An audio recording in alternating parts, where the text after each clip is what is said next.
Yes, Or are you going I to can give you the provide the slides. presentation? Pardon me? Can you provide Yeah, the I can give you. presentation? Yeah, in Okay, PDF. Does that sounds good? sounds good. So it's better to pay attention then. Thank you. Yeah, Yeah, because yeah. writing and Give you. listening Yeah. and So the. writing is confusing at the same time. So Yeah. So we'll give you this PowerPoint presentation in PDF, and Sabiha is gonna probably give you guys the recording session, so you can go back again. So I think I hit the record. Yeah. Okay. So let's back this again. So we're gonna be talking about how to prevent Zoom bombing. Some people might hijack your meetings, so you should know the certain settings when you use Zoom. So we're gonna go through that before we get into how to start a meeting. So, and the second one is starting a meeting and host management tools. So we're gonna go through that. Some of you may know these tools, how to use it, but I just want to quickly go through that. And how to use breakout rooms. All right. So once again, so you may already know this, but this is really a great tool, especially when you do workshop and training. And how to use polls in Zoom. Okay, so we're going to talk about different tools. It's called the Slido. I'm going to show that to you.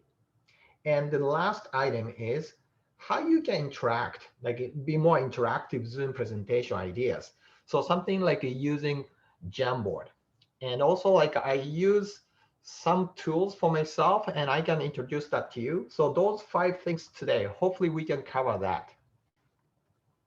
So the first thing is talking about security, how to prevent Zoom bombing. Now, some people, like one of my friends actually recently, she posted like Zoom event on the Facebook, and luckily, she didn't get hacked. She didn't. But Facebook can be on public, so you never post any Zoom link to your any social media platform, including LinkedIn, right? And I've seen that many times.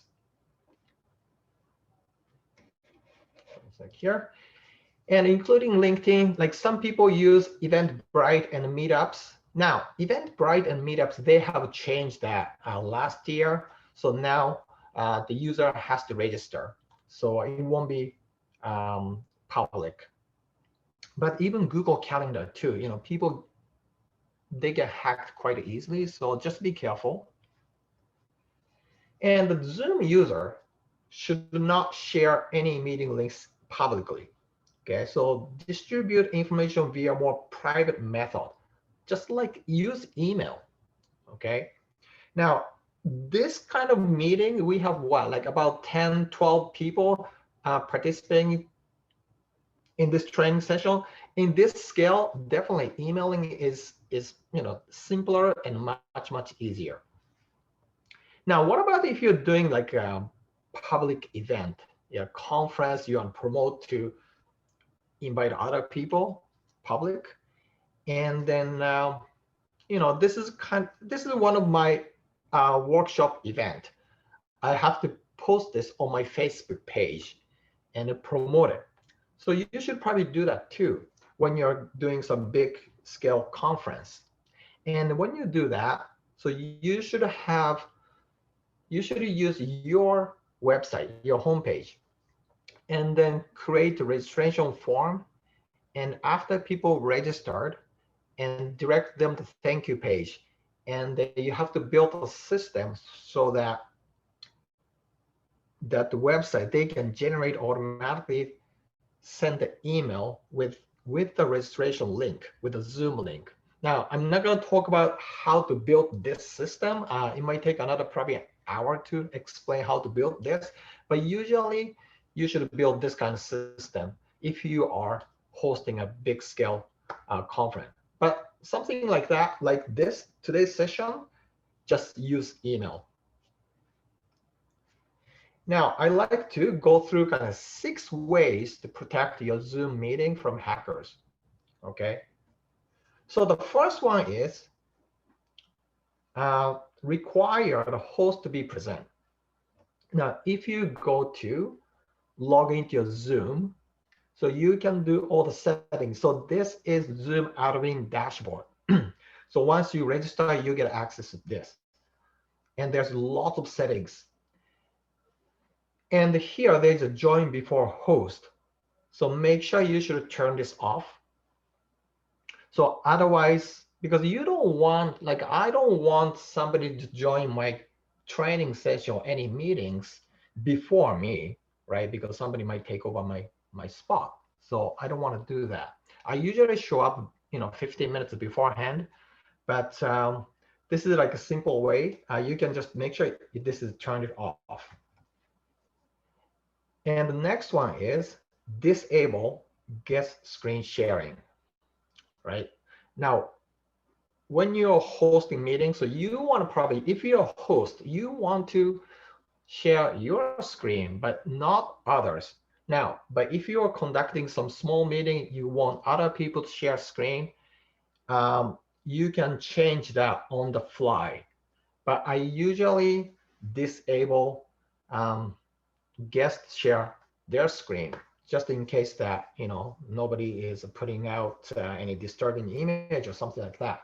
So this never happened to me before, but that happened to somebody else I know. So once again, just go to settings, and you can find in this meeting basic section, you can just change that to host only instead of all participant. Okay, so that's number 2. Now, keep your personal meeting ID private. Once again, if you register or when you register, you get personal ID, 10 digits numbers. So treat this as a phone number, right? So you don't want to put your phone number, your cell phone number on the public website or anything like that. You give your phone number, your friends or family, maybe coworkers, keep it pretty private, right? So the same thing.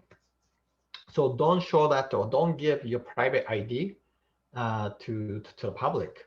So once again, here, you can just turn these 2 settings off, okay?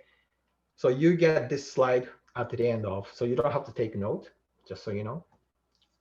And the number 4 is use a password. Now, use a password or use the waiting room. You can use both. I would usually suggest just use one or the other. Once again, so when you use password, there is a setting. You can change require password when schedule new meetings, turn this on, and require password for instant meeting, turn this on, okay? Those 2 sections. Or use the waiting room. So this is what I use, especially for this type of small training session. And here, waiting room, this is under meeting advanced settings. So waiting rooms, all the participants, turn this on, all right? Now, when you enable waiting room, when people joined, you see on the top here, it pops up. And I have to hit admit as a host and then let you guys in, okay? So this is what I did today. And you can click view and you can see that. And then you can check participant names and you can make sure that like nobody I don't know, come in, and you can remove or admit from there. And the last one is keep unwanted people out. So here in the basic section, you can check on allow removed participant to rejoin. Okay, so if somebody come in and then something accidentally, somebody I never invited came in, and I can just kick him out, and he won't be able to come in again. So there is an option for that. So which is pretty handy. I never used that before though in my life, but you can change that. So that's about how to prevent Zoom bombing. All right. So Any questions? Are I we have good or yeah, go ahead. I have a quick question for you. I Sure. attended a Zoom meeting, and the way they used the prevention of Zoom bombing was they made it so that you had to have a Zoom account. Um, how would you set something like that up when you're doing your invites? Like I went to an Ecology Ottawa meeting, and the only way I could access their meeting was by creating a Zoom account. Mm, right. So that means yeah. So let me show that here. Yeah, this is actually a good question. And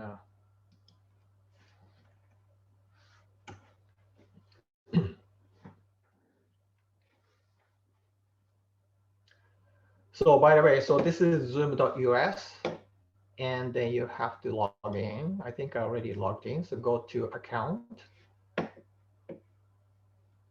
here and the settings.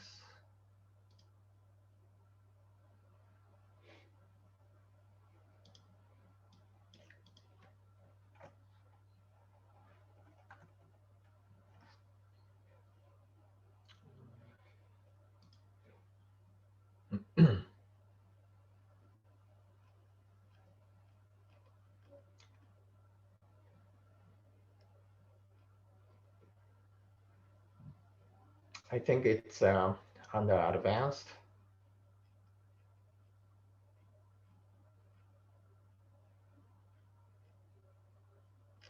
or maybe the basic. Just one sec.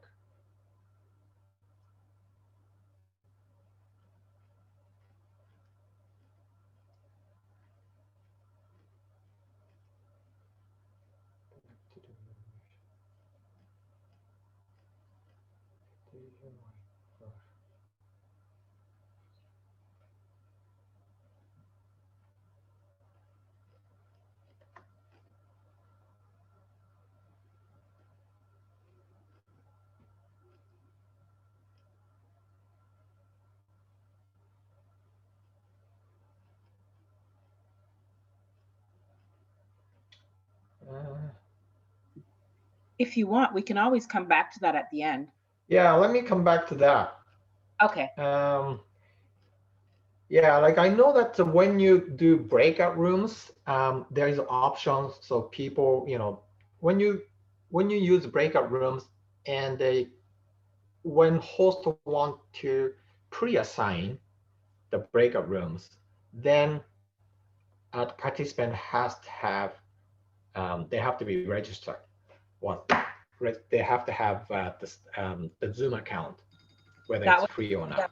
that was part of it too because she did the breakout rooms by postal code. Oh, okay, yeah, the breakout room, yeah. Yeah, because she probably wanted to pre-assign. Okay. Then yeah, you have to have Okay, thank you. yeah. Any question for this security settings about Zoom bombing? I'm Okay. just wondering. I'm just wondering about what which is coming up. But if we're using somebody else's account, are we still going to be able to do all of these things, or are these preset when we use somebody else's account? Oh, summary. Ye, preset. Yeah, but yeah, those preset you can change on the fly.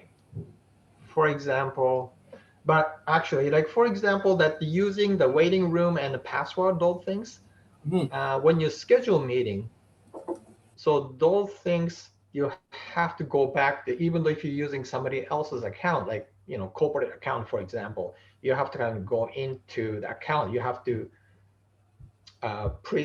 presetting here to do that. Right. And what you can do, for example, here, like I can show you.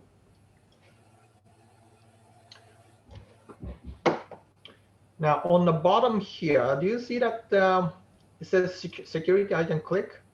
Yes. All right. Now, like certain things you can change on the fly, but this is like after meeting happens, right? After Right. I initiate a meeting. Okay, gotcha. All right. Here, like you can remove participant, Right. right? Even like sharing screen too. Yeah. Yeah, as we were talking in the last meeting, we were talking about using somebody else's Yeah. account so that we can host ourselves. Yeah. Especially, yeah, if you are using a company account. Right. Yeah. So I think Michelle, if Yes. somebody you're using somebody else's account, for example, say I give you a link, I share the link with you, so you can send it to your participants. Then it is not possible unless I make the changes and give it to you. Like say I allow screen sharing from for the other participants or all that information is only if you log into the account and then change it. If I'm just sharing a link, for example, like for our meetings, for Kavi and CDF meetings, either sometimes we use my account or we use Kavi's account. So if Kavi is using their account, they have all the settings with them. And if I'm using it, I have all the settings with me. Do you understand what I'm telling? I do. So it is kind of preset. Yes.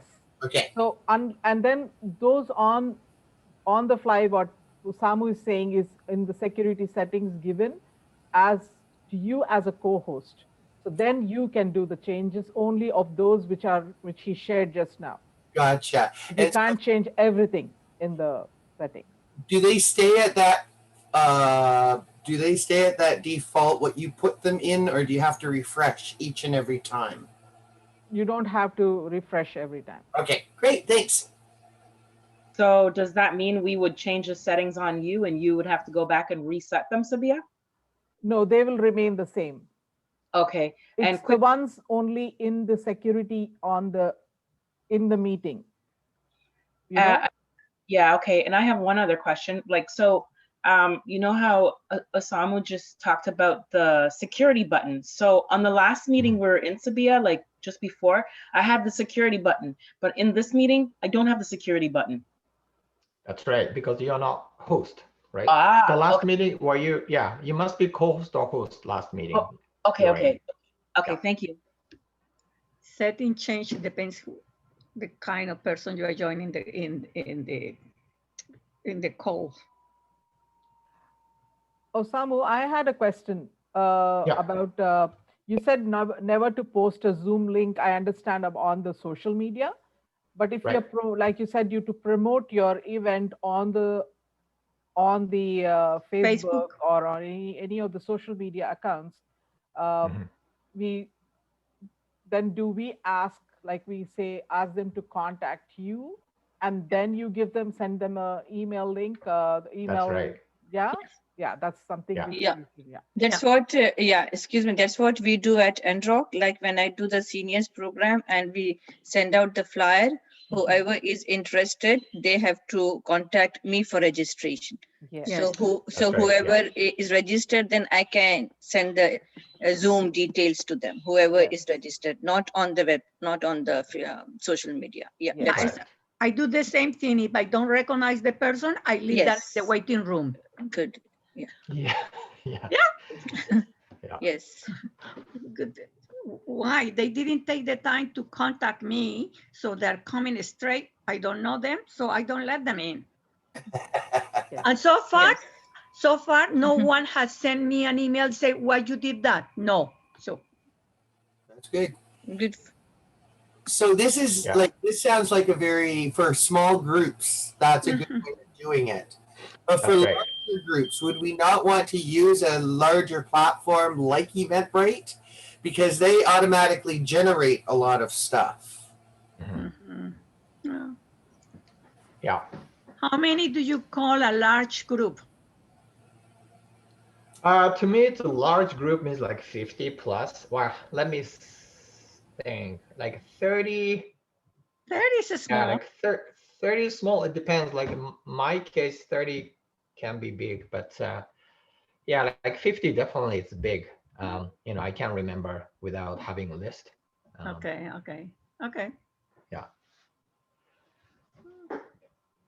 But something like you do like weekly meeting, like synagogue meeting or church meetings, kind of everybody, show up every But week. I Then have that's pretty 2 meetings per week, and I have people who have shown up. I don't know, or some I know, but they didn't contact me. So I don't want them to disturb my meeting, so I don't let them in. Yeah. If they don't And like also, it, if they don't like it, maybe next time they will write. yeah. It's All right, just go through those settings when you host meeting. Make sure these settings are correct, and then most of the time you should be okay. Now, so let's move on to, okay, we're gonna move on, and we're gonna move on to how you can start a meeting and then explain about host management tool. All right. So maybe I should probably just show that to you here. Osamu, Yeah. in your display, is it possible to make it larger? Because it's very, very small, the font. Yeah. glad that you asked, George, because I was wondering the same thing. I cannot read anything. You cannot read it. Okay, Nothing, so maybe, nothing. Yes, I'm gazing and assuming. So I'm trusting that I'm going to get the PowerPoint and will be able to figure out, because it's impossible that? to read. No, Is it better? no. A little better. Not even with magnifier glass in my case. All right, so let's okay, so let's go back to presentation here. How's this one? Is okay, right? This is PowerPoint. No, we are looking at the Zoom, not your PowerPoint. Yeah, make it bigger, a little bit bigger. This is as big as it gets, though. Then This you is probably full need screen. to, yeah, everybody needs to exit the view they're in and go just to the, you can teach them how to do the view option. Okay. How's that? Is this still too small? This is like full screen to me. Not to me. Yeah, you won't be able to read those small prints. I mean, that's not what I'm expecting you to do. But do you see the arrow pointing says start this meeting? Yeah, the red arrow, yes. That's Okay, why cool. we said, did you send the PowerPoint, the presentation, one can navigate and refresh and see, because at the time it's kind of guessing game. All right.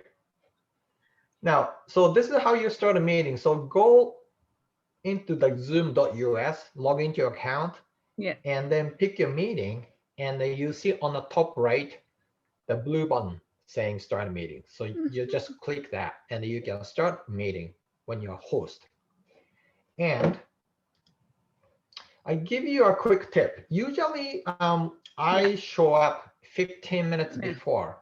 Like yes. this training session too, I didn't really turn my camera on until 2 o'clock, but I was here 15 minutes before, and I came, I know who came in first. 3 people, came 10 minutes before, and I know who they are. So I just want to make sure that I want to show up beforehand. And usually I turn this share my screen, hitting this green button on the bottom. Yeah, yes. And then I usually create this kind of banner when I'm doing training or workshop, has a title and then date and time. Now this is not today's session, so that the people who came in just knows that they are at the right spot, right place. Yeah, virtually. Yeah. And this is kind of nice. They can see on their screen, even like small devices too. So this is just a quick tip. And then here kind of process I go through. This is just a quick tip. So we schedule a meeting or conference and I send an invitation. You do that too by email most of the time. Yes. And then I send a reminder the day before, because lots of people are busy, especially in this virtual places, they get more emails in their inbox. And also, I usually send another reminder an hour before. And then I show up 15 minutes early. And then at that time, like today, 2 o'clock, I just show up and then unmute myself and say hi. So this is kind of workflow that I use. Now, when I'm using Zoom, when I'm hosting Zoom, I won't be able to actually show the toolbar on the bottom. Well, like yesterday I found out how to do it, but I didn't know that. So I recorded myself a while ago, and then I'm gonna let kind of myself, this is a kind of recorded video, and I'm gonna let him explain on the toolbar on the bottom.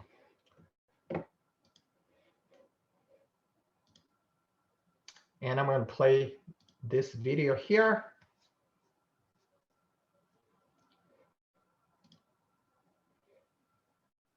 Hi, it's me again. So I'd like to show you as a host, what can you do, what kind of stuff you can control as a host and a co-host. Now this is a recording, and now you can see all the tools on the bottom here, right? So let's start with the mute on the left hand side. So on the left hand side, so if you can just click and back to unmute so you can hear my voice. And then so when you click the arrow button, so you see different devices. As a microphone, I've got different microphone. I have a MacBook Pro, and I got a display, and then a Logitech camera in front of me has a separate microphone and a speaker as well. So I got the different devices, and you can pick which speakers. I usually wear my headset, and if you connect your Bluetooth headset, it shows on that menu as well. Now, next one is, so if you click video button, so if you click once, you can stop video, and if you click one more time, you can see me again. So I like to see other people, and then I like to show my face as well. So similar to the audio setting, if you click on the arrow button, you see different camera source too. So I'm currently using external Logitech stream webcam. You can choose some settings on the video side as well.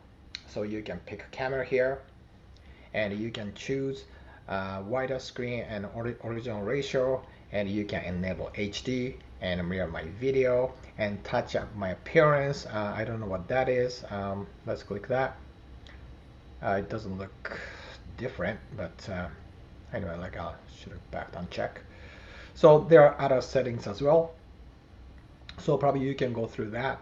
Now, while I'm here, I want to just go through other settings on the left hand side, backed audio.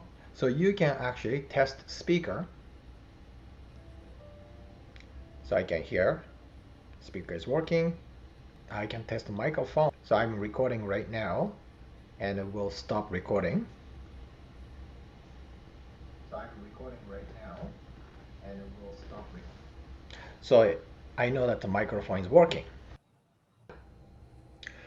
So I'm not going to go through every single items here, but just check quickly the recording. So you probably want to record your meetings and conference on your desk, sorry, on your local computer. And so this is where you can specify the location of your local machine. And also, if you are using Pro package, you get 1 GB of the cloud space, so you can store some meeting there as well. So next item is invite. So if you click here, you can invite by email. You can use default or Google, Gmail, and Yahoo Mail. So let me show that to you. So if I click that, my default email, then my email application will open up, and it automatically copies my Zoom link, and I can just send just myself and then send. So my invitation got sent out, right? And the notification came to my email, and I just tap that. And I just logged into my meeting from using my smartphone.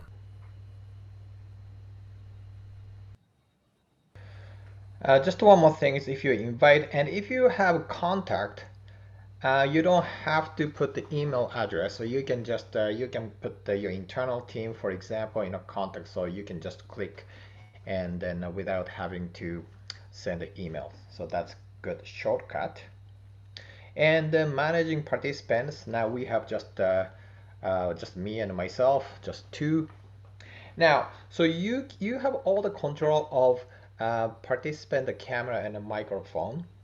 So you can unmute from here, and you can choose. Now, I'm turning the video off, my camera off, my phone. So you can ask to start. So now it's popping up. So I can just tap that his camera right here, and they shows myself just pointing my camera on the iPhone. So I'm gonna turn this back to, so stop video, so you got control. Now another thing is that if you are having like 30 people doing a webinar, and sometimes if you're hosting, somebody's forgot unmute, and then you hear background noise, kids are screaming or like a dog is barking. And if that's the case, you probably don't know which participant is making background noise.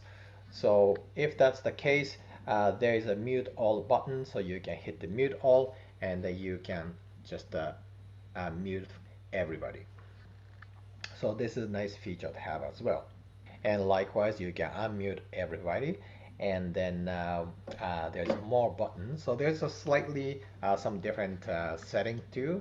Let's take a look. So mute the participant on entry, and then allow participant to unmute themselves and play chime for enter and exit. I like to turn this on indeed, because some people are coming to my webinar late and I don't know when they are coming. So if this is on, I can hear the beep every time somebody came to my session. All right. Next one is, so I'm turning this feature on, the polling. So you can ask a question, take surveys while you are having a meeting, the webinar. I have never used this one before. So this is going to be a good feature for some of you as well. Now let's move on to share. So this is where you can share your screen. So I use quite a bit. So as you can see, you can share your whole desktop, and you can share just your presentation. You can share the YouTube video streaming.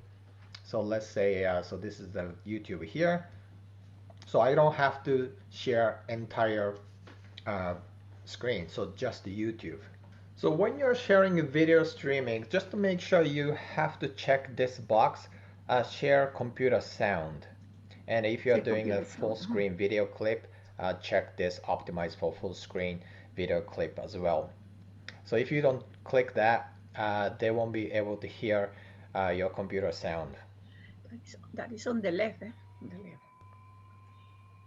In the toss, really. It's the only shot we actually do control. Everything else, you have to react to the opponent. So here we go. I think you can do that full screen as well.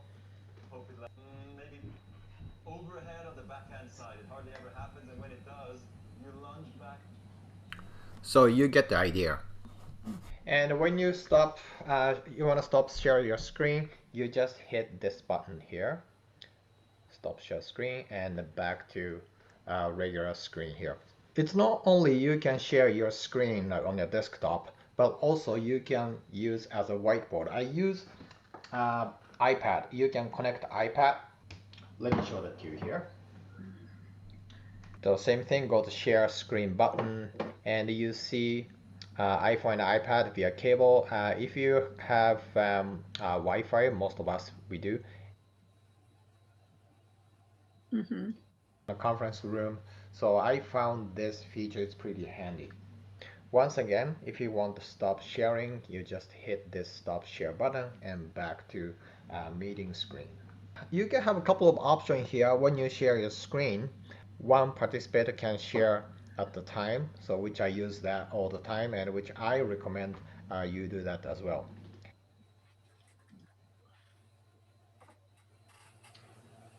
All right, so I'm going to just stop here, and then I apologize that probably the video streaming that I showed up to you, it was a bit blurry, and then I'm sorry about that.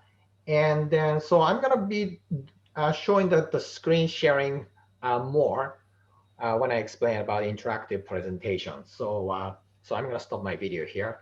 So you can tell that like when I was shooting that video, my hair was a bit shorter. So Yeah.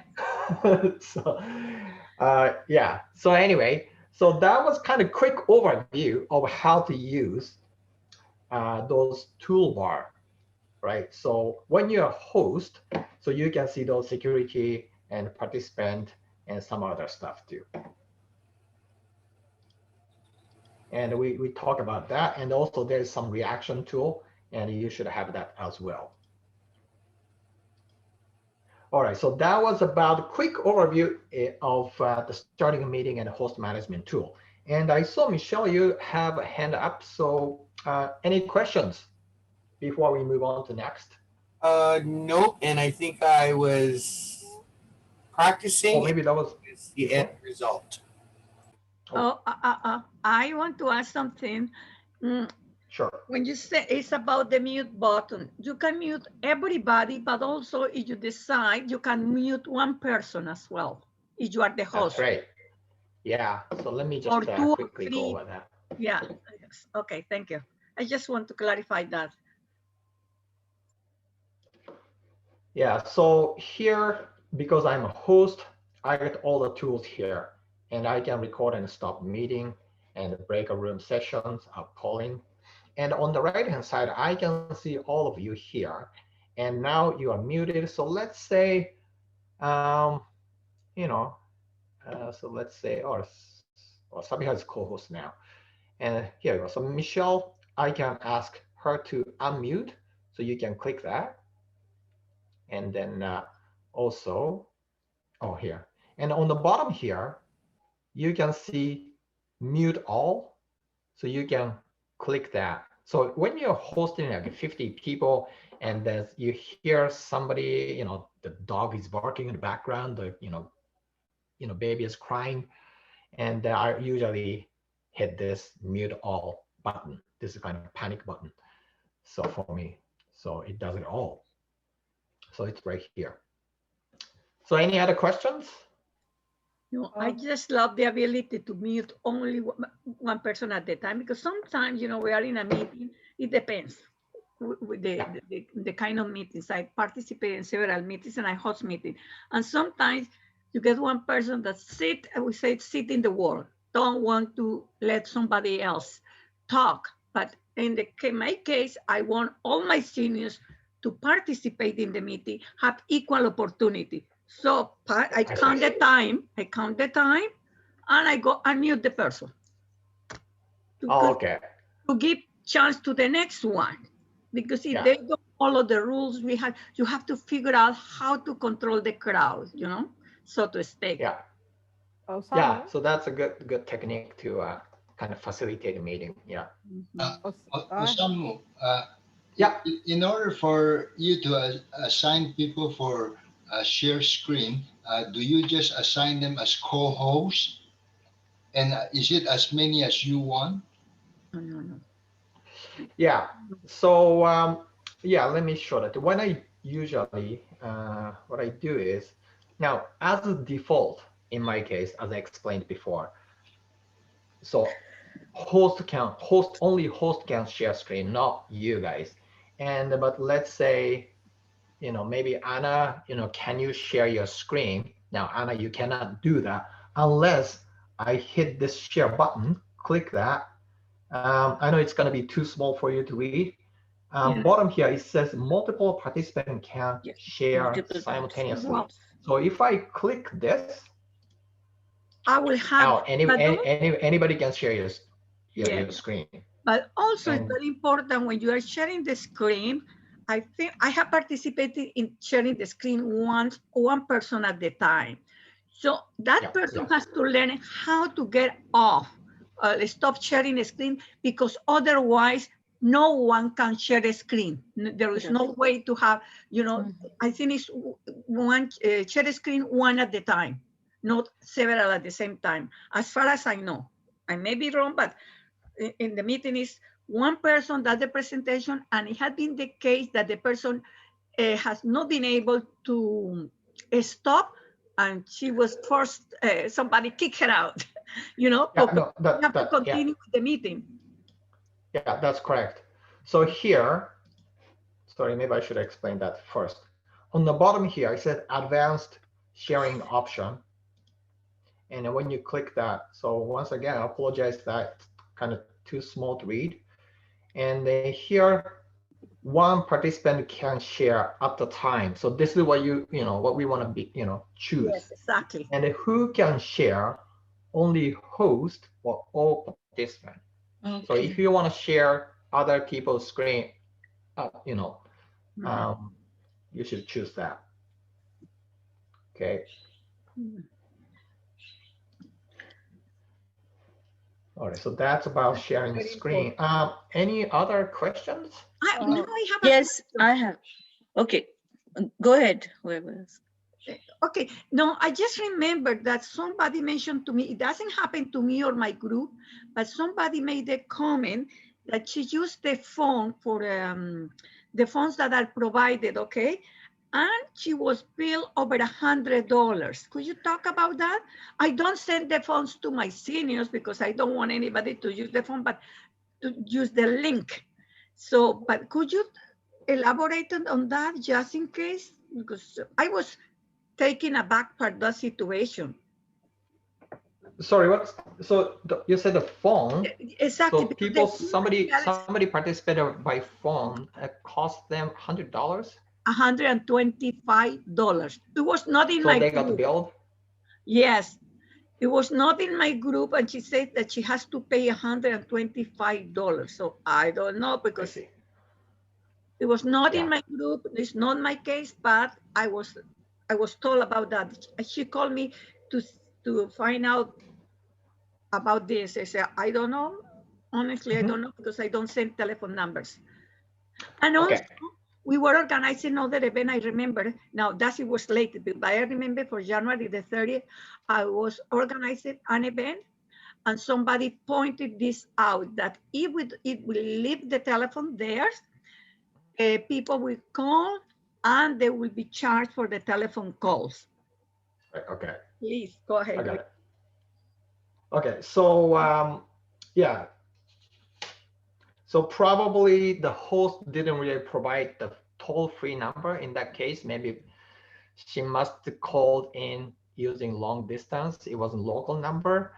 And then I can come back to you at the end of the meeting, because this is maybe a bit minor issue, but I've heard about this, and I know how to solve this. So let me get back to you after. Osamu? Yeah. Can you shed a little more information about how to, you said to use a iPad to connect along to share a screen? So that. Yeah, so let me, you know what, I actually skipped that part, because I'm going to explain that to you guys when I talk about interactive tool. So just hold on to that. Stick around. Okay. Yeah. Osamu, I know you want to move on. Just sorry. That's okay. That's okay. Just one quick question. I noticed something about, you know how you showed us how to share like the YouTube video? Yeah. Right. So when you shared your YouTube video, does the headphones interfere with the output of the speakers from? Like, okay, so I heard your YouTube video, but it was really low. So, and we were doing something earlier, and I was wondering if it was because you're using the headset, why the audience doesn't hear what your video is playing. I don't think so. You can still have your headphones plugged in, and everybody on the call, on the Zoom call, will still hear your. Okay, I was wondering if it. Yeah. Okay, okay, cool. Okay, I was just making sure. Thanks. Yeah. Also, I'm using my headphone too. Yeah. also, Go ahead. one question. For those people coming late into the meeting, you mentioned the host can able to be notified by an audio signal, a beep. Is that correct? Oh, if participant came in late, you Yeah, mean? yeah, Yeah, I think here, that's George, right? yeah. So, sorry, I know it's really small for you guys. On the bottom right corner, you said more button. So when you click that, here you see play, join, and leave sound. So I usually check this check on, and then when somebody come in the waiting room, and I get a beep. Oh, okay. Thank So you. if you don't hear that, make sure this is on. Okay. Okay. Thank you. Yeah. Cool. Now I'd like to. Oh, sorry. Yeah, I have a question. I have in fact two questions if you want to answer now or after the presentation. Number one is recordings. When I record a program and I save that on iCloud or my computer, and after the event is finished, when I want to watch the recordings, I could see only the audio version, not the video version. Really? So am I doing something wrong in recording? Or? I don't. Yeah, I can. So when you have Zoom, you get the recordings here. Mm-hmm. I got the bunch. Should it be?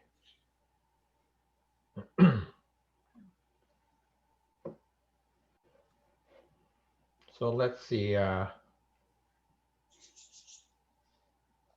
let's take a look. Yeah, when you record a meeting, usually it gives you two files. And one is,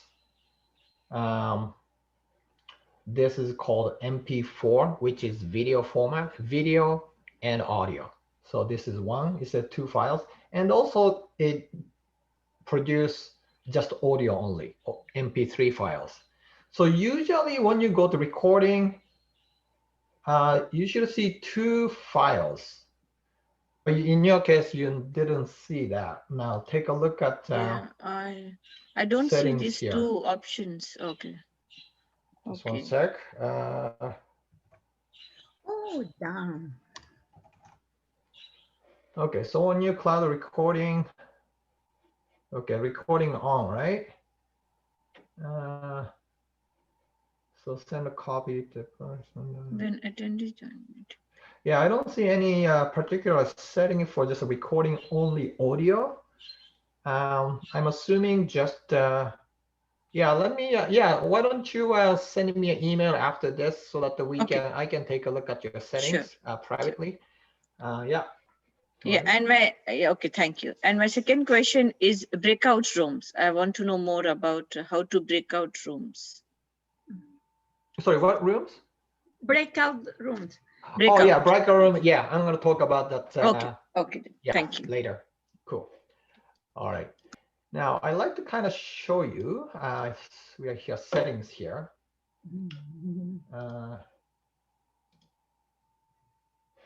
I know my video kind of explain, but something that he didn't explain here.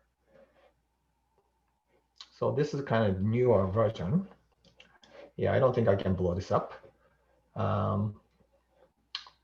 But here you can change original ratio, HD.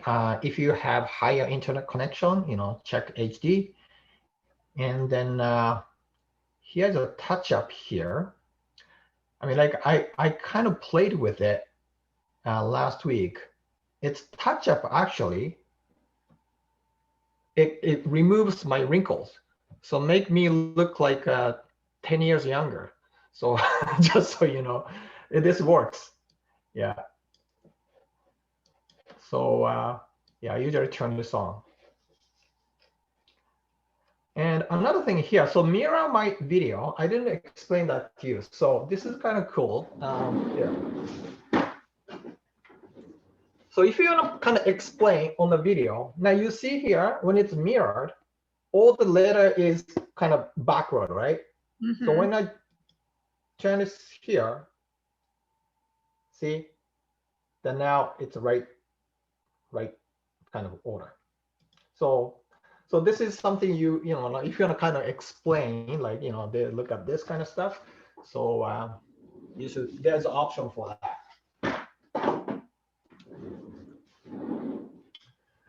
All right. Good. So let's, yeah, so let's move on. All right, so I give you some quick tip here. When you conducting meeting or seminars or workshop, and here's little tips. So it's better to have another person who can monitor the group chat. It's called the moderator. So today, like I asked Sabi how to do that, make her co-host so that she can look at the group chat and she can report to me. Because especially me, I'm not really good at multitasking, you know, presenting, doing demos and looking at the chat and responding. I won't be able to do that. Some people is good at it, not me. And in the classroom session, you know, hopefully it's coming soon, and hopefully I can see you guys in person. And then when we do that, we can kind of ask questions, you know, one time I can see you raising hand, you know, Michelle, you know, you have, you know, questions, and then Anna next. But the virtual meeting, it's hard to do that. So usually I kind of pause, like, you know, I got the 5 topics today, and each topics I kind of pause and then, do you have any question? And if you don't have time, you know, you can say, okay, I can take only 2 questions at a time, and then the rest, you know, I'll just leave it at on the Q&A. So you can use that kind of technique. Like when I'm doing by myself, I use that. So the perfect world is presenter and facilitator, and then somebody who can monitor and respond to group chat. So that's a perfect setup. And I thank Sabi here doing this today. And if you don't have any assistance, so you just pause and then any question, you know, I get 2 questions, I can answer and then respond to that. So there's, you know, kind of few techniques. All right, so let's move on to breakout rooms. So this is kind of exciting, especially when you are doing the training. Yeah. I think Anna Maria is having raised her hand. No. No, I'm sorry, I didn't put it down. No. Okay. I forgot about lowering it down. Sorry. Okay, no worries. Okay, you can continue, No. Samu. I forgot. All right, thank you. Good. It's all good. All right, so let's move on to breakout rooms. So I think like anybody had a, you know, breakout room experience here? Yes, as a participant, yes, but not as a participant. As not scheduling or doing it, but as a participant, yes, many times. Okay, so we're gonna try that today.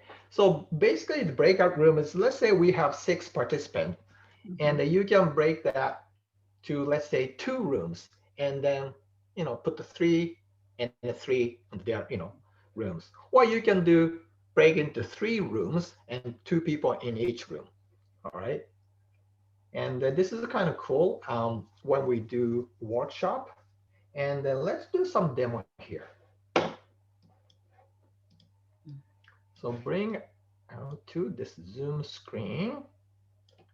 And on the bottom here, I have breakout rooms.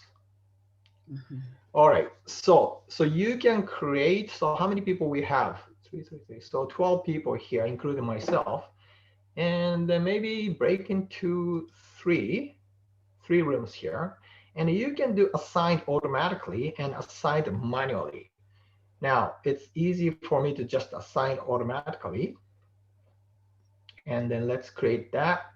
I'm gonna hit that. Now it's boom.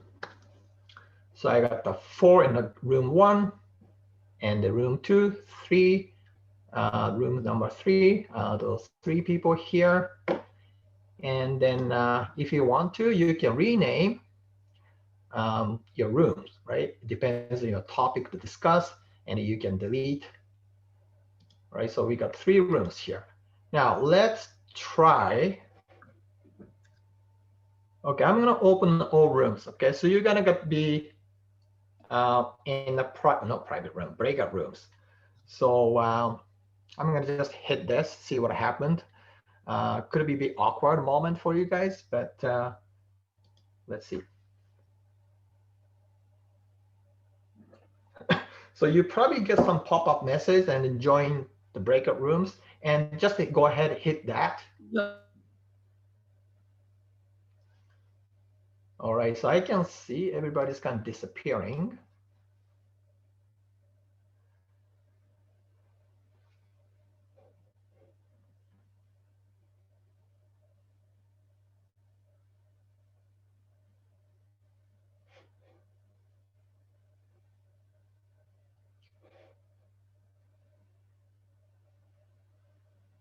And Andrea, you kind of left out, or?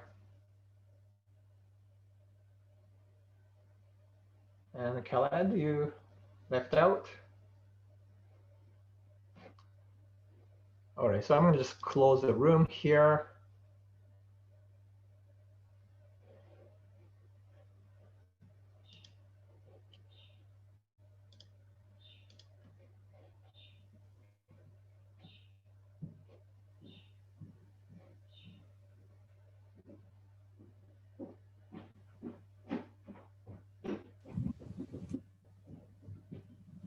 All right, so then everybody's back here.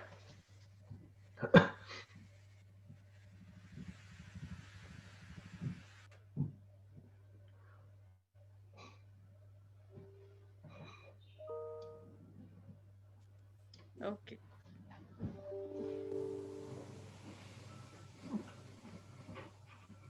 All right, so it looks like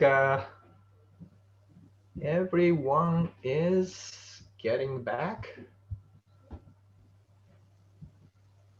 All right, I think everybody's back, right? So no one was left in that small tiny room. All right, sorry about that. There was some awkward moment. If you don't know, if you guys don't know each other, so that's how you make breakout rooms. So, and here, let's gonna do. So I'm gonna just hit the recreate, and then make it a 2. So it's automatically calculates that 5 participants per room, and then here it is. And also you can, let's just delete everything here. So you can assign manually, right? So I can pick, okay, so I can pick, and then here I can pick. So you can assign manually too. All right, I'm gonna click that.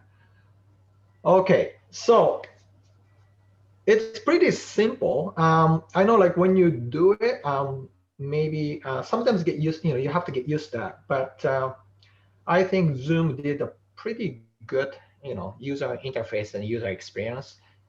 There won't be any learning curves. So that is about the learning. Sorry, that is about breakout rooms.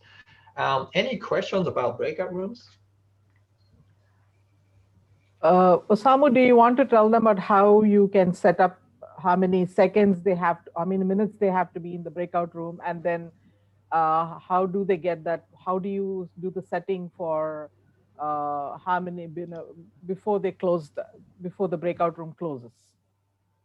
How do you do that setting? I don't think there is, Sabiha, I don't think there is time limit on the breakout room. I have participated in some that have taken 2 hours. For example, this morning I was in how to say, Well, with the University of Toronto in a consultation group, it took more than 2 hours in the breakout room, and we have interviews and so on. Yeah. If you want, I want him to show that setting where they can do it for, say, if you want them to be there only for 10 minutes, for example. Ah, okay.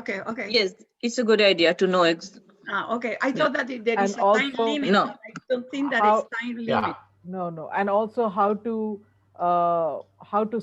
make the setting for the final countdown of minutes, like seconds before they leave the breakout room, so they can wrap up their discussion.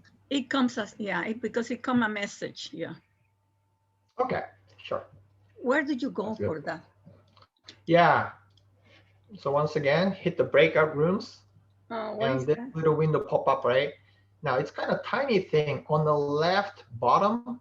You see kind of gear icon Oh, right it's here. hard It to says see. option. It's hard to see. Mhm. And when you click that, here I can read that to you. On the top set, allow participant to choose rooms. Mhm. Again, so we didn't use that. Here, allow participant to return to the main session at any time. I think some of you did that. Hit the leave room, and then automatically move all assigned participants into breakout rooms. Mhm. And here, Sabiha, auto close breakout room after so many. Yeah, you can. If it's like 10 minutes, and you can hit the 10. Okay. So you can do that. And here to notify me when the time is up. So this is kind of cool when the session is very time sensitive. And then count down after closing breakout rooms. So I think 60 seconds was default, but you can do that 10, 15, till 30. I don't think you can set that manually. I don't think so, just those 5 settings. So you can do that. And when you guys are on the breakout room and the host can broadcast message, say, hey guys, we got only 5 minutes left by text in a chat. So you can do that too, if you're a host. Yeah, so any questions? Is that good, Sabiha? Yes. So in the it's when you said they can, the host can announce that information about getting back into the main room. Yeah. Is it through the general chat? Is it through the general chat box? No. It's in this box. So there will be another button when all the participants went into the breakout rooms, and I see another button says broadcast to Okay. participant. So when you click that, the chat box pops up, and I can type in. Likewise, if a participant wants to get out, he just has to leave the room. He cannot communicate with the host directly. No. Yeah, they can leave room at any time, because I'm checking this one. Allow participant to return to the main session at any time. I never unchecked this, but if I unchecked, perhaps you won't be able to get out of the room. That's kind of weird. I don't know why. Probably they will you have do to that? leave the meeting. Yeah. We It's like usually a do put in a that jail. I'm a study in the college, and the teacher used to do that. And then Oh, yeah? anytime we have 2 choice, leave the break rooms or leave the meeting. He give you 2 choice, Sabiha. If I Very leave the strict. break room, it puts me in the general page, and I can come back to my break rooms anytime. Like if I have question, I come back, I keep going up, keeping go. But if you say Okay. meeting, that's mean you go forever, the meeting, not the rooms Mm. only. Yeah. I just want to Okay. All right. So some people use that feature. One more question. If in breakout rooms, participants who are in those rooms, can they hear each other? Oh, you mean if they're in the same room, can they? Yeah, they can communicate each other. But if they're in a different rooms, no, they cannot. Yeah, okay, yeah. Different rooms I was talking. Okay. Then. All right. Do you guys use breakout rooms a lot? No, actually, I do a lot of programs with the seniors. So I want to do some activities in groups, you know, so Yeah. that I make them separate groups. So that's why I was talking about breakout rooms. Yeah. I How to use that too it. for brainstorming. Yeah. It's, Okay, yes, perfect. Thank you. all I right. haven't So used it, that so we'll was, see. yeah. So that was quick demo. Now, the next one is, so let's talk about using polls in Zoom. All right. I think, yeah, maybe I can show you this block version here. So go to go under settings. settings, so under settings, you have option here. You can turn this on and off. So I usually turn this on, and then so I show you a demo here. So that's how you set. So there's section, and let's go back to this screen, and you see polling here on the bottom next to share screen, right? Now, here, when you make polling like questions, multiple choice questions, you have to put polling those questions in advance. So let me show that to you first, actually, and then go back to. I'm gonna just open up the Chrome. Sorry about the small. Here, I'm gonna just blow this up. Just one sec.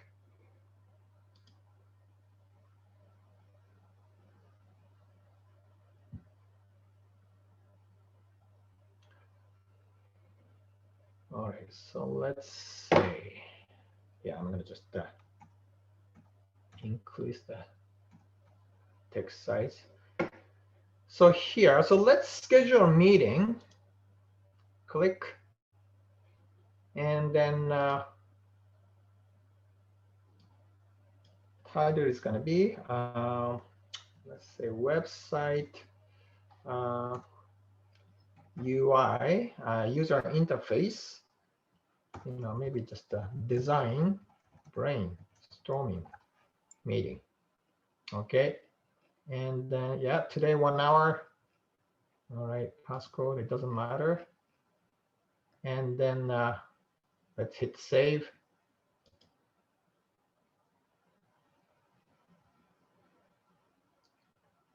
All right, so this is a meeting. So I got the invite link here. And then on the bottom here, so you have not created any poll yet. So hit add. And here you can enter title. So web design, you know, brainstorming, right? And hit anonymous. All right, so question is, so let's say which device do you use most to browse internet, something like that. And you can do single choice or multiple choice. And the first answer is, let's say, you know, desktop, you know, this is just brainstorming, you know, mobile phone. And then third choice is, you know, tablet. Sorry, I can't type it. All right, and you can add another question, you know, which browser do you use? And then answer is, you know, Chrome or Safari or Firefox, you know, something like that, and hit save. And you can create a poll. This is kind of simple example. All right, and I already did this before I log into this training session. So see what happened. So back onto this screen, and then when I click this polling, click that. So I have already this polling questions here. And then I can go ahead, launch poll, see what happened at your end. So do you see a question? And go ahead, hit, it's gonna be anonymous, and this is just an example. So you can, just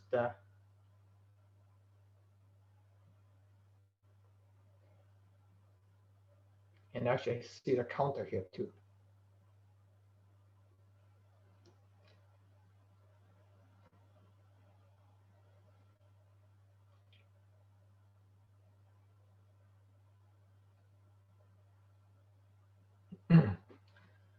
Can you guys click? Oh, Sabiha, probably you may not be able to because you're a co-host. Yeah.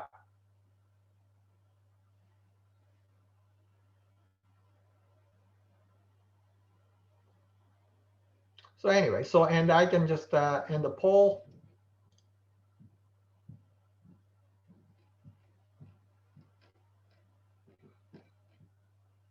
Did you guys actually click? It doesn't see. Yeah, I submit. Yeah. Oh, maybe share result here. It's kind of funny. It didn't usually it shows that how many people, but it's, oh, actually, yeah, it shows that. It tells, yeah, 60%. I can see that, so I can share the result here. And so this is how you use poll, and this result is going to be after you finish the meeting. It's going to be here, so you get kind of record here, so you can take a look at the result after.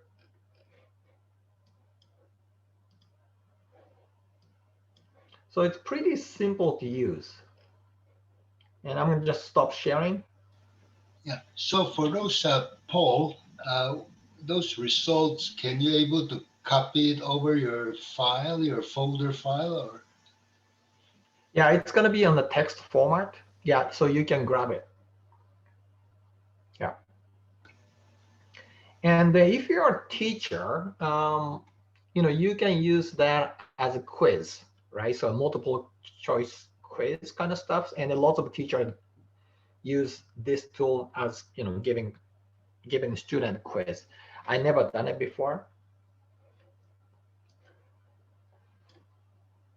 Any question? Oh, before question, I'll show you another tool. Excuse me. Yeah. For the timing for the poll, you can control that, like to give time for the people, like because I saw like it's give. There's counting. Yeah.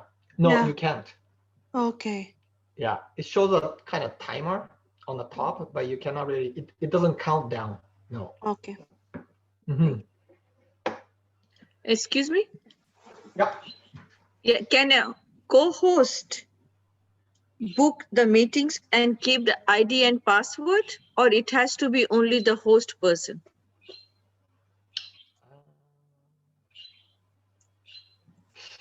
Let me. No. Or assign, no. No. Only host. When Yeah. you. Only host. When you Okay. schedule. Only host. Yes. Okay. Okay. Osamu. Yeah. Are there in the Zoom meeting or environment, are there 3 types of players? You have the host, you have the co-host, and you have the participants.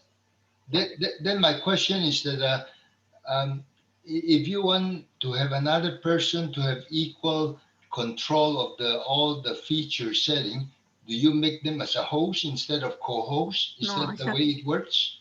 Co-host. Co-host, correct. Host. Yeah, so, the host so is there's only one host. So there's only one host, but there can be multiple co-hosts. That's right. Yeah. Mm-hmm. Oh, okay. Okay. Yeah. So I have a question about that. Yeah. I remember I was in a meeting and the host started up the meeting, but had to leave and made somebody else a host. Yes. That's possible too, right? Yeah. Yeah. Okay. Yeah, I think that's the only way make somebody host Yeah. because host has to leave, right? Yeah. And then log out. Yeah. Put somebody in charge. Yes. Mm-hmm. Okay. Now, so that was plain, but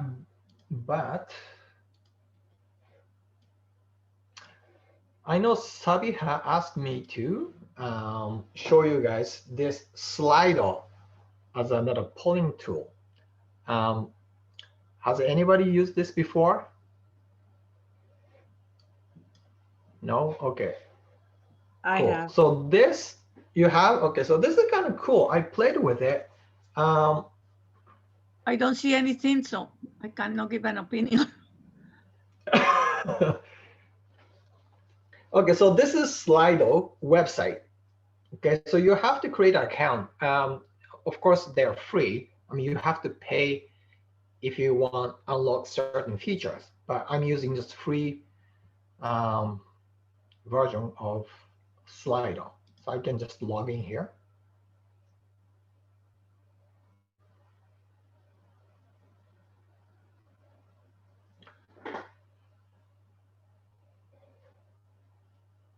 So let's say,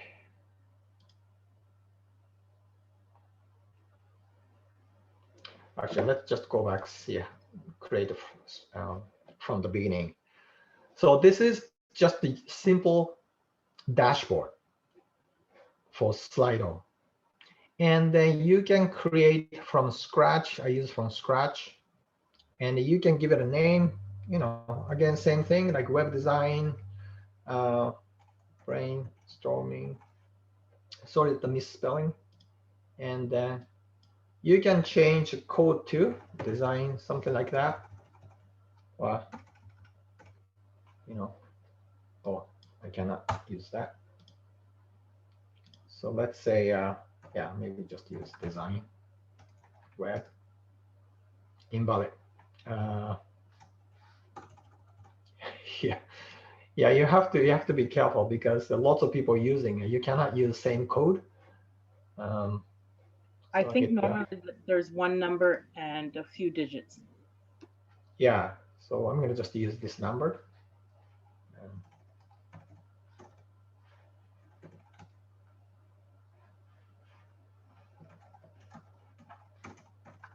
Okay, and schedule event.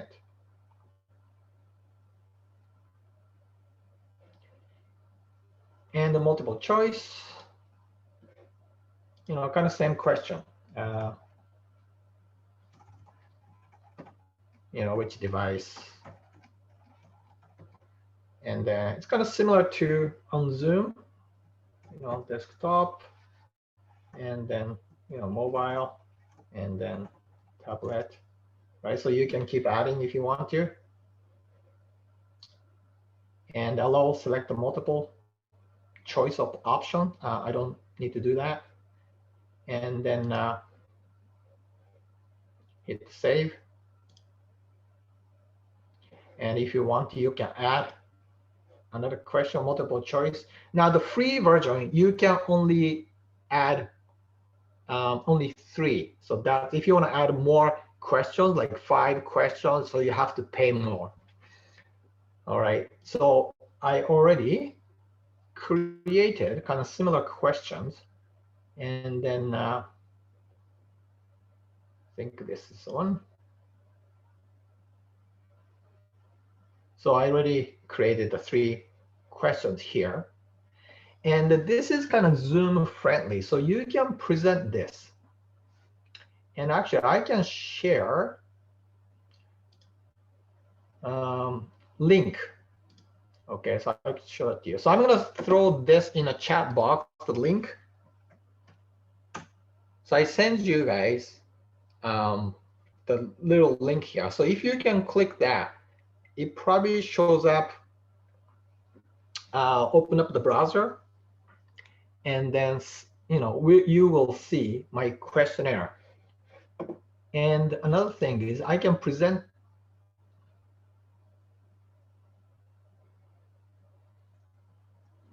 Just one sec, it's taking a bit time. Now you see little QR code. And if you, here, I'm going to just stop share here. So if you have a phone, and then you can kind of take a picture of that QR code and then it takes you to the questionnaire. So this is kind of cool. So I'm going to share my screen again.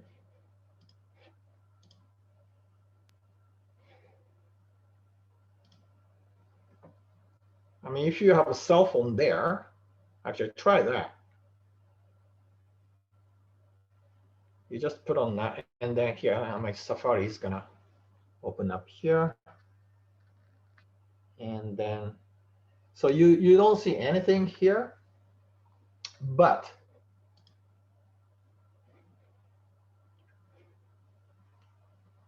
so go back to. So I can start polling now. Just one sec.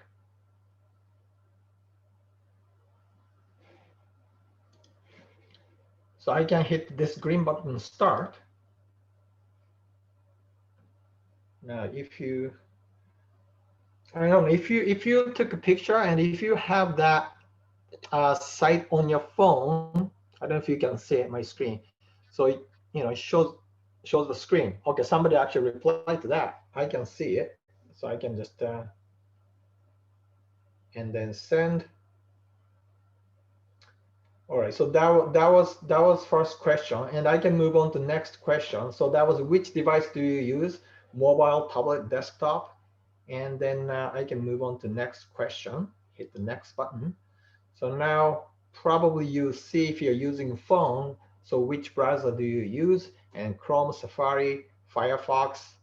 Right, so I can just hit and send. And then I can move on to another question. Which OS do you use, Mac or Windows? And then tap and send. And then the result comes in.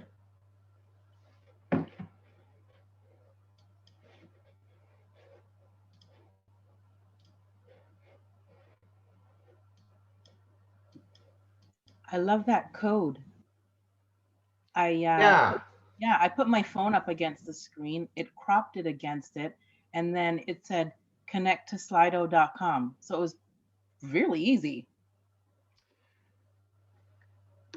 Right, because I think when the host is sharing screen like this, and then I don't know, if the participant open up the browser, it's kind of distracting, right? Because if most people has one screen on a laptop, and I think that QR code helps if participants are using the laptop or desktop, and then you have cell phone kind of handy, you can just use that. Take a picture, and then questionnaire shows up, and they can just tap. So I found this is pretty useful. So it's just quick kind of widget and tool. It's free. Now let's take a look at how much actually it's going to cost quickly.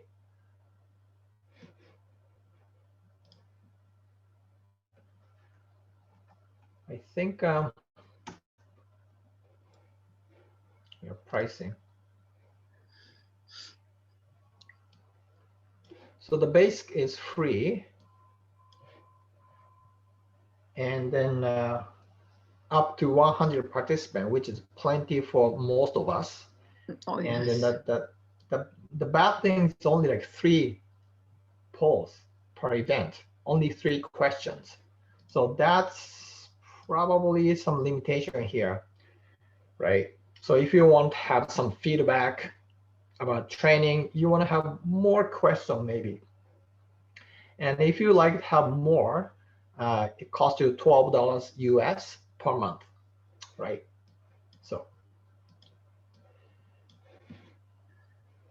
So that's about polling. Any question about these tools? No, perhaps I want to share a little tip. It has worked with me. I know that sharing videos is hard. The sound is not good, as we saw this afternoon. I have my experience on that. But the other day, by pure casualty, pure chance, I have a video that we want to listen to the music. And I have my tablet, I put it on the tablet.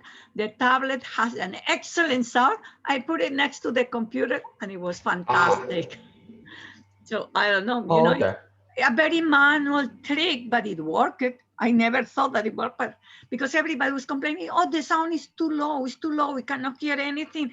I said, just a moment, let me try in the tablet the same video, because we want to listen was the music. And I found it, and the volume of the tablets was much, much higher than the computer, and it was fantastic. Everybody was happy. Oh, okay, that's good to know. You didn't have you didn't have an echo, Anna Marie? No, Yeah. they were fine. They were fine. No echo, nothing. But I guess it also depends on the video or it was in this case it should have echo, but no. Remember the bolero dance by Ravel in the Olympics that the British people a couple won. Yeah, that's what you played. It's a beautiful piece of music anyway. So they want the seniors were more interested in listening to that beautiful piece of music, and with the tablet I was able to do it. Mind you that I connected also with seniors through phones, so they hear in the computer. I do my tricks. But it worked out. I was curious about that. That's one of those things, because I know when Osamu played his video from YouTube, it was lower. And I know earlier we were trying to do something and it was lower. But then I know when my daughter is in school and her teacher is playing like the YouTube videos, they're really loud and they come in clear. So but they use Google Meet. So I was like, okay, maybe it's a different interface. So I was just curious. That's okay. Never mind. Sorry. Thank you. Yeah. Google Meet or Microsoft Meet? No, the children, they use more Google. Okay. I didn't know about Google Meet. So we are almost. Okay, so the last, let's move on to, go ahead, Sabiha. Yeah, I think it's almost 3:30, but I think you should try to finish up with the whatever part is left in the Yeah, training, let's go through that. Yeah. Okay, now, so the benefits of virtual meetings, there's a number of benefits, right? So we've been doing this for over a year now. You can save time, you can save travel costs, and people are getting used to it now. Yes. But it's difficult to be interactive, right? Compared to you can meet in person. So that's kind of one downside. Now, when I go to my client's office, I use this kind of the big paper and post it and draw this, at their office and brainstorm. And here's my office. And so back there, you see the kind of blackboard there. So I can draw and then, draw in a chart and we can brainstorm an idea. So we can do that. Well, we could do that in the past, but not anymore. Now, Sabiha kind of asked me to go through this. It's called the Jamboard. I personally don't use that because I explain why I don't use it. But let's take a look at it. So this is a Google product. I don't use it. And it's more like a drawing, drawing software.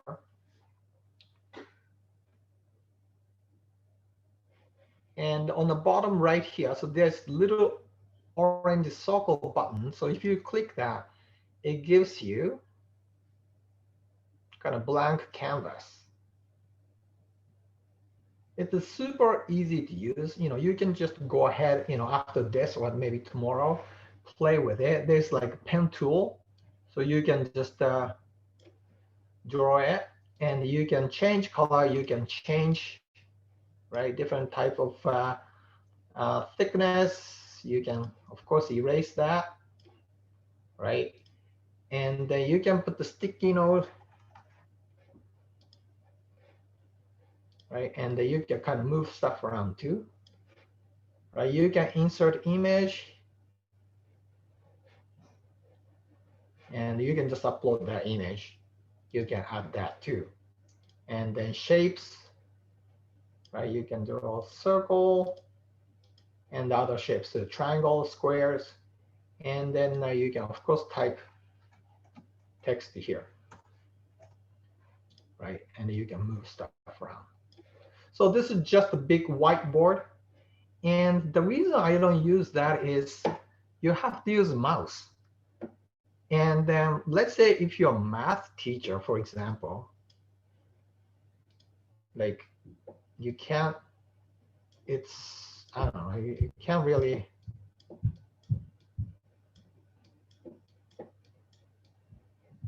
actually I'm not too bad, but it's not easy when you write something, you know, you can just, so it's up to you, like there's tools, something like this available. Here's like a pointer here, but I never use that. Now, but the only way, like only thing this can be useful is, here, let's go back. Do you know the Kanban board is? The Kanban board is something like this. So when you are having like team meetings, you know, I use that for my team meetings. Like, you know, here's to-do list and then progress and then complete. Let's say if you're organizing some webinars, you can add sticky note, you know, pick a date and time and then save it, right? So maybe Sabiha, you got to do this, and then weekly meeting, you can move that in progress, and if it's complete, you can move that. So like Kanban board, like I can see this tool can be useful, but as a drawing tool, I think that the downside is because you have to use a mouse, and then using mouse to do that is pretty painful. You know, I've tried this and it looks horrible. So I usually don't use that, but please go ahead and play with it. Now, do I'll you tell guys you, have any experience? I'll tell you real quick. Yeah. It comes in really handy when you have breakout rooms and Okay. you share the link to the Jamboard, and everybody in a particular breakout room has their particular link and is getting their ideas on the paper all simultaneously. And when you come back into the main group and you can share your screen, you'll see all the notes as if they were on a flip chart. I've never used it for drawing or for writing in that sense. I've only used the text feature. I Ah. find I find that's the best feature of it. Oh, okay. So Andreas, so in your case, so you share access to the Yeah, board to the participant in advance. yeah, Okay. So they have access to this, the yeah. whiteboard one. Jump. I, Okay, I got have it. I have the Jamboard named already. I have the questions already at the top, and I copy the link of the Jamboard and I slip it into the chat box, and then everybody just clicks. They don't have to search. They click onto it, and boom, and I give free access to everybody. Oh, I see. And then yeah, they can write text. Yeah, and Yeah, that's how I find it's good for when you're having group activities. that makes sense. Yeah. Yeah. I Thank learned. you. Thank you. That yeah, I was. You're awesome. I learned that from my 11-year-old. Oh, okay. No, because I was using this. Why this is gonna be helpful? Like it's really, you know, this is really cumbersome to use, you know, mouse to draw things. Yeah, But Andrea, that makes sense. I think that's a good way of using Jamboard. Yeah. yeah. Any comment from Sorry. this group? So do you have any other interactive Yeah. solutions other than the Kanban board you showed? Yeah. So the reason is it looks bad for me. Like I can't draw anything with it. So I use iPad. And then because drawing with a pen and then pencil, like it doesn't, yeah, it has to be actually an iPad. It doesn't work other Android product for Zoom. And then again, like, you know, Apple Pencil is too expensive. What I have is just Amazon $40 pen, which works fine too. And then the app I use is called Notability. It's only 12 bucks. It's super affordable. And I use that for making sales and marketing presentation, and then supporting my customers and teaching and coaching and presenting my proposal and it's showing a project progress to my client. So it just like feels like having like a whiteboard in a meeting. And then let me just quickly show that to you here. Um,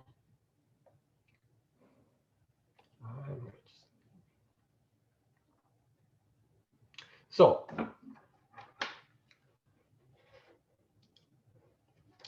I'm going to just stop sharing my screen, and I'm going to be using my iPad. Now, iPad, so if you're a computer or PC from USB, you can connect that.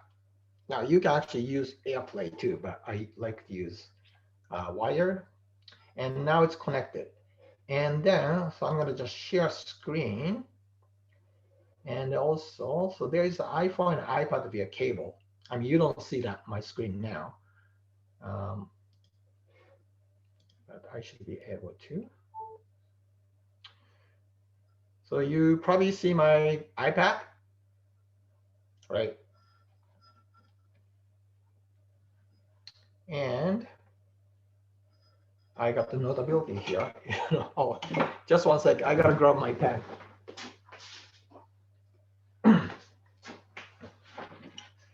So this is really, really cool. Yeah, this is probably a good example. So, this, I was teaching a math to my daughter, and then, it's, so I can just pick a different color, right? So you can draw that. And then what's kind of,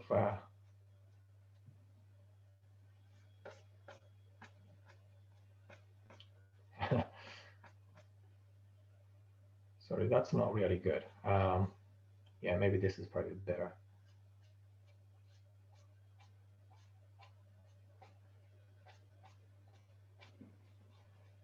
Yeah, so I can just grab this, and you can,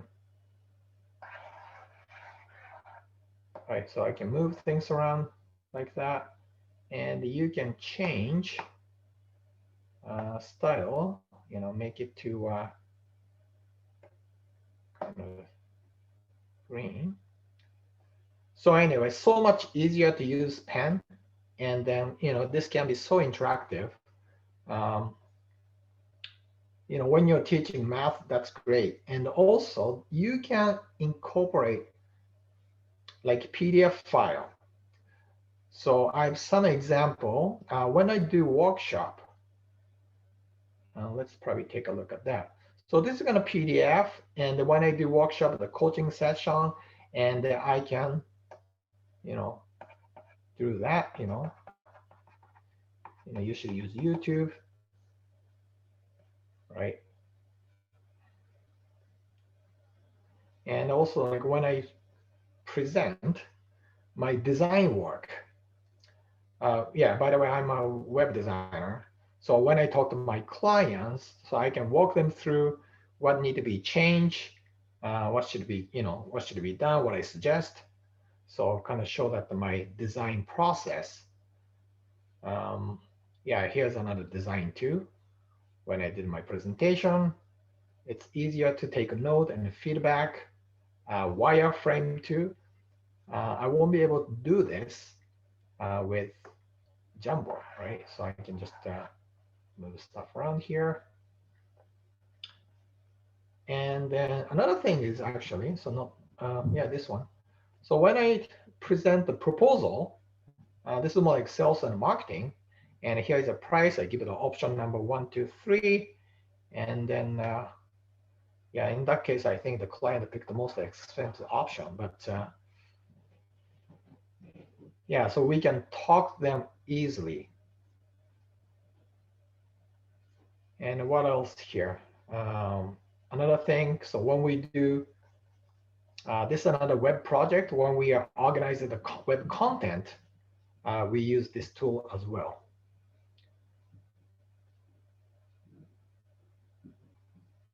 So again, so this is another coaching coaching session with my client. I use as a kind of whiteboard, and it's super easy to do.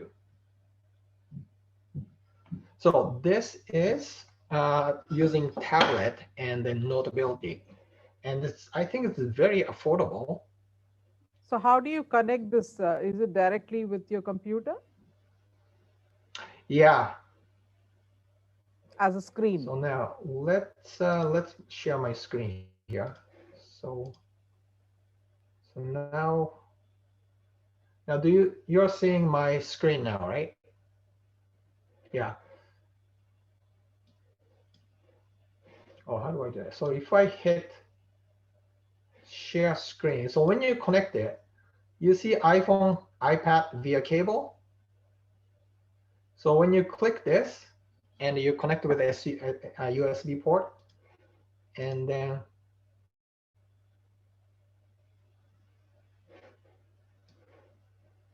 or maybe not, is it? Yeah, so now you see that, right? You see my iPad. Yeah. And I can just go back to my desktop. I like it. You're making me want to go buy an iPad.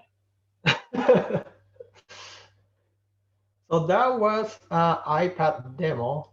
And I think this is, I don't know about you guys, if you're a host, not a participant, if you're a participant, yeah, sorry keeping you guys this long, but it's kind of tiring. But when you're a host, when you're running business or, working for organization company, hosting meetings is really good. You can save time, you can save money, and having this kind of tool it's gonna be new normal. Like for me, like even like after pandemic, I'm gonna be using this tool because saving cost and time so much, and I can get the same result. I can sell my You can product. I also can. have international clientele. Yeah, exactly. It doesn't really limit to client just in Ottawa. Like I can reach out to people in Montreal, Toronto, as you said, international as well. Yeah. So that is about my presentation. So sorry that it kept you guys long. Any questions? Now, if you have to leave, I can leave my email address to Sabiha. You can contact me if you have any questions. Osamu, I have one question. Yeah. Like, does the Zoom allows you to share in the share screen two documents simultaneously? Because in the past I saw a lot of hosts, they have to close the share screen and then go to the other document and then back and forth, which is can be very disruptive. Now, two participants, you mean I, simultaneously? no, I mean the host. Say if I'm the host, I have to share with you share screen two separate documents, one Yeah. Word and one PowerPoint. Uh, Yeah. in the past, I see people as a host, they only share one at a time. They have to Yeah. stop sharing and then go to the other one, open it up, share, and then back and forth. Is there a way to do the two All right. together? Yeah, it's kind of learning curve when you're host, because when you put the PowerPoint, it gets full screen, and then when you share another document, you have to close PowerPoint, or you have to hit the escape to close PowerPoint and then open up the document. So that's why here's what I would do. Here's my trick. So I don't do that actually full screen when I make presentation, because I can show that to you. So when I hit the full screen, I won't be able to do anything. It kind of makes sense. So I hit the escape, you see this, and I can kind of squeeze that. And then, so let's say any document. Yeah, this is like pages.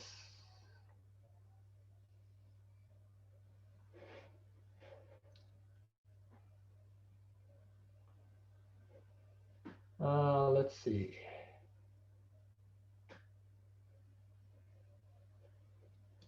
Yeah, I don't know what this is. Yeah, so this is some document here. I'm going to open up here. Just one sec, it's taking a bit time.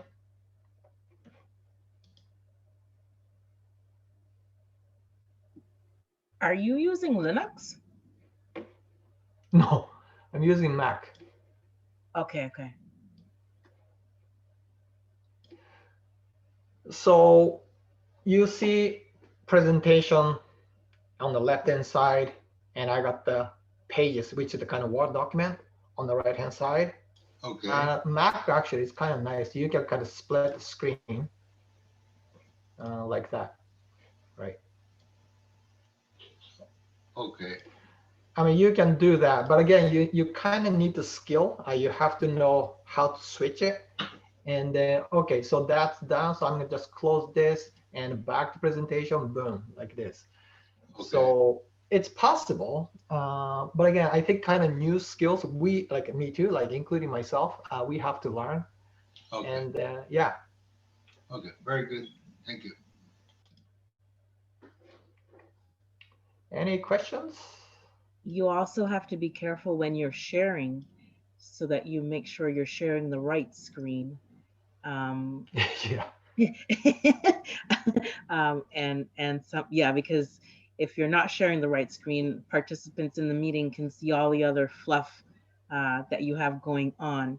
So, and always remember, well, for me, whenever someone starts sharing a PDF or a slide, it takes over my entire screen, whereby I don't sometimes necessarily see the other participants. So you can sometimes just hit escape, and then you can see the PDF and the participants at the same time. But always Right. remember, you have the option to like Osama showed you, you have the option to choose which screen you're sharing.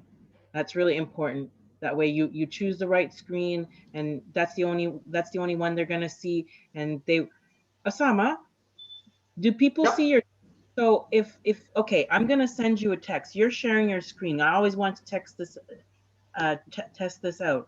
I'm gonna type Okay. I'm gonna type to you alone, to you, and I'm just gonna type in hello, and I want to see if, oh, so it, oh, did you open it up or did it just pop up on your screen automatically? It popped up. Okay, so you always have to be careful when typing to the host, or when you, the host, are responding to people, because people can see your uh your chat that's going on. And I think Osama, Oh, okay, okay, okay. you know what I mean? Right. Yeah. Yeah. Okay. If I, like, you guys see this, right, in my chat box, right? Right. Okay. So here's actually a trick.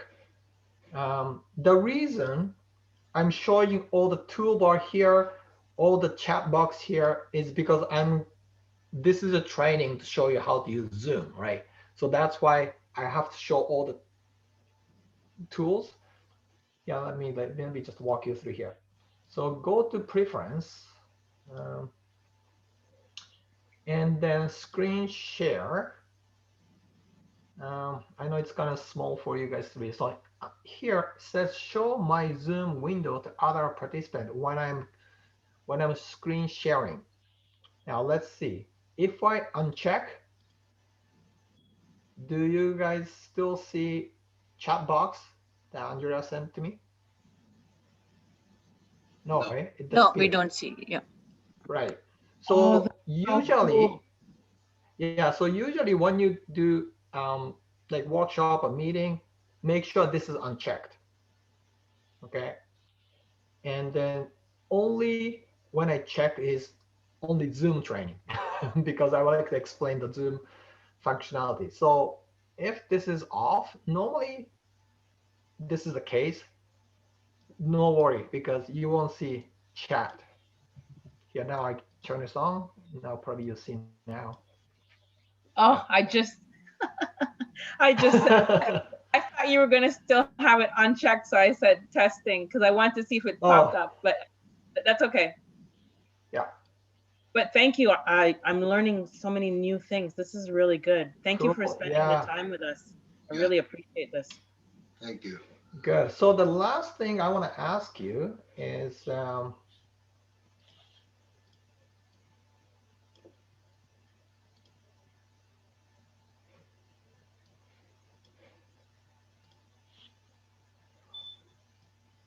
okay, take just 1 minute, and if you have a phone with you, take a picture of that, or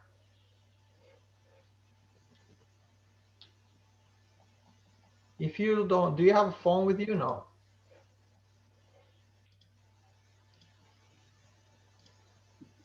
I was just about to take the picture, but you moved it.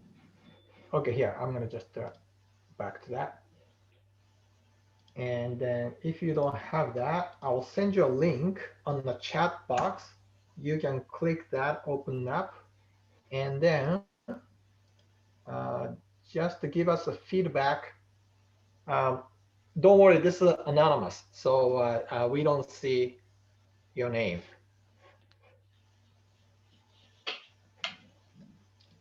So if you can respond to that, that'd be great. Feedback about this training. And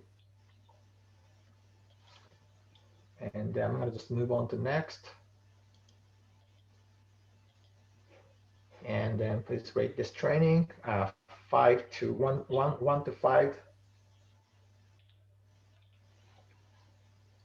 And the last question is, so what is your biggest takeaway? You know, we talked about it quite a bit today. We covered a lot. And when I do apologize that it went over like 30 minutes. I wanted to, get it done earlier. But yeah, that's my bad.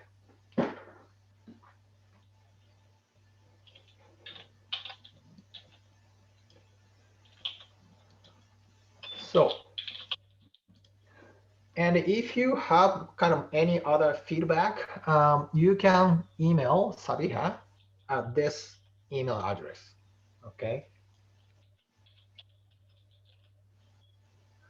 All right, Sabiha, do you wanna close this?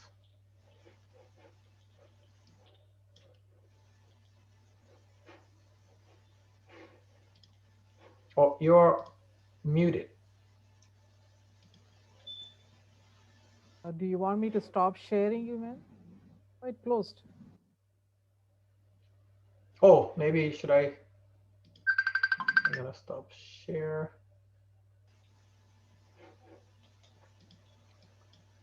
All right, so yeah, if you have any questions, Sabiha, feel free to give them my email address. You guys can contact me at any time. All right, so Sabiha, do you want to close this? Any other last questions? Some I would like to ask if you can come and give this presentation to our groups. Is it possible? Yeah, we can. Yeah, you can contact me. Yeah, directly. Okay. Absolutely. Yeah. For seniors, different groups. I can make one big event. Sure. Yeah, we can talk about that. Okay. Thank you. Osamu, do you want to put your email in the chat so that people, if they want, Oh, that's right. That will be easier for them. They can note down. That's true. We got all the tools. Where did where did my chat box go? This was really good. I really thank you for coming back a second time to go through all these other extra techniques. I really appreciated it. I like what you did. I like how you compared stuff to the Google forms and stuff like that. Very, very good session. Thank you so much. Oh, thank you for coming, Andrea. My pleasure. So if any of you have any more questions, like you think about it and you come up with some questions, you can always email me or Samu.